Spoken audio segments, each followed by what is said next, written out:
Nima endi to'y bo'lmaydimi deb savol berayotgan insonlar juda ham ko'p.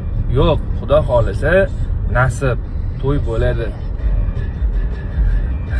Juda ham kommentariyada yozishyapti. Endi o'sha birinchi videoyingizda aytgandingiz-ku, o'sha ish qila olasizmi endi? Gapingizda tura olasizmi deyishyapti. Nasib to'y bo'ladi.